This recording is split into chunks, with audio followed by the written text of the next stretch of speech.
will start with objects, because that's obviously easier than starting with ourselves.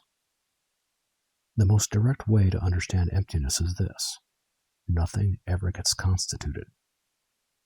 We think that things get constituted. We think the flow of phenomena is frozen solid all around us into the solid objects that make up our world: iPhones, fire trucks, and baseball stadiums. But as we have seen in the first part of the training, none of these things are really solid.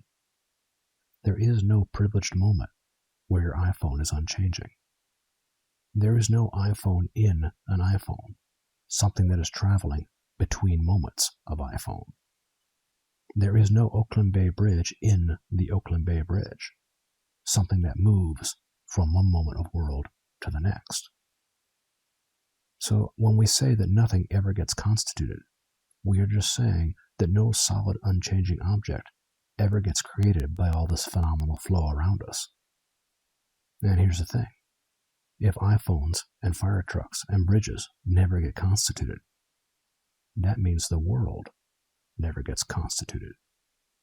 You are never, ever, ever, not even for a moment, in any kind of solid world. To move onward in the training, you really need to let this fact ring your bell. Because if you don't, you will keep comfortably moving through your solid world for the rest of the training, and you won't really experience what the rest of the training is all about. So here's where we are. Nothing is ever constituted, so there is no solid world. But there is something going on, some amazing phenomenal flow that is full of things that look like fire trucks and baseball stadiums. So what is all this that's going on, if it is never constituted, if it never actually comes into being, if none of it is ever really there? Here's the thing: Zen can't tell you this with words. It cannot be accurately communicated linguistically, because our language requires subjects and objects in order to say anything meaningful at all.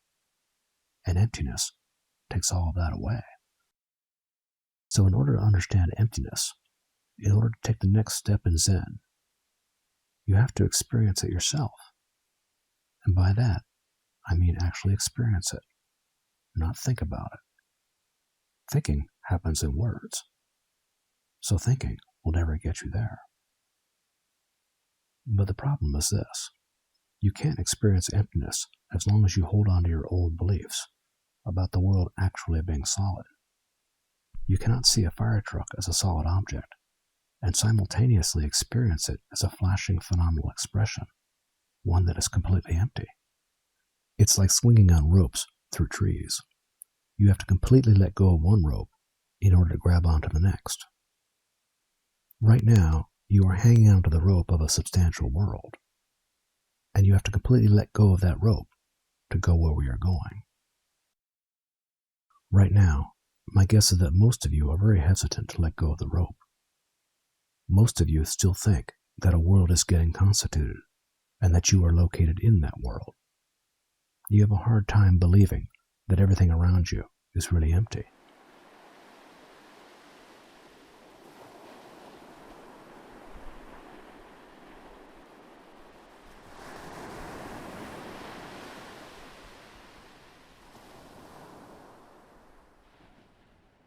Here's what I want you to think about. Emptiness is right in front of you and all around you. Emptiness is the fundamental structure of every phenomenal moment of world. Emptiness is what allows moments to intersect. If my 80-year-old neighbor comes out and looks at my bicycle, there's a different moment of bicycle for her than there is for me. And that works, because the bike itself is completely empty. So her moment of bicycle does not collide with my moment of bicycle. If my bike were not empty, her moment of bicycle would have to agree with my moment of bicycle. Whatever solid object she encountered would have to be the same solid object I encountered. But this is not how phenomenal moments work. All the so-called things that make up each phenomenal moment are empty. This is what allows moments to intersect. In that moment of breakfast, with the frying pan and the sunlight and the kitchen table and your partner, the frying pan, table, and everything else in that moment are fundamentally empty. They are all dependently arising phenomena that never achieve any solid objective existence. This is why your moment of frying pan and table does not crash into your partner's moment. The two moments coexist with no hindrance. All these phenomenal expressions are easily participating in two different moments because they are all fundamentally empty. They never actually arise into things. They are never constituted. Now here's where we need to take an important step. All these things concerning emptiness that apply to objects also apply to you. You never get constituted. There's an enormous phenomenal flow that arises into moments of you, but it never stops changing, even for a second. So no actual self is ever constituted. We resist this with every bone in our body.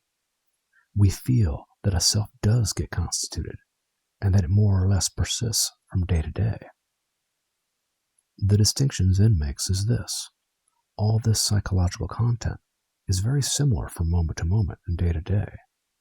The same patterns are getting repeated, and many causal events are working themselves out over long periods of time. The trial, your attempts to cross the gap, your attempts to rejoin the not-self, all of these are getting worked out day after day, year in, year out, your whole life. And all of this seems to add up to a you. But all this activity and all the psychological content it generates never remains unchanging, even for a second. So it never constitutes a you. There is never an unchanging you produced by this flow, even for a second. Any idea you are producing from this flow of a me is nothing more than a self-image. A self-image which is just more mental content. It's terribly hard for us to accept that no self is ever really constituted. It means giving up every story of self we have about ourselves. Each of these stories has been an attempt to constitute a self in the face of an uncertain world, a world in which you've never been sure of your place, of how or if you belong. The story of self that we have managed to construct is our life raft. We don't want to let it go. But all this dependent arising never produces an actual you. No self is ever constituted. If you are having trouble with this, you can perform a simple test. Attempt to constitute yourself. Attempt to remain exactly the same, psychologically, emotionally, and biologically, say, for 3 or 4 seconds. You can't do this. Let's be clear. Just like with the fire truck, there is something going on here. Some kind of powerful, phenomenal river that arises into an unbroken series of experienced phenomenal moments. Zen does not argue with this. It just says that never, even for a millisecond, does any self actually get produced by this flow. This is the exact opposite of what you've been taught to believe. You have been taught that yourself is a thing, that is something that is constituted. It exists in Cartesian space, clearly defined by the dimensions of Cartesian space, such as height, size, and so on. But if yourself is never constituted within Cartesian edges, you can no longer think of yourself as a thing that exists in Cartesian space.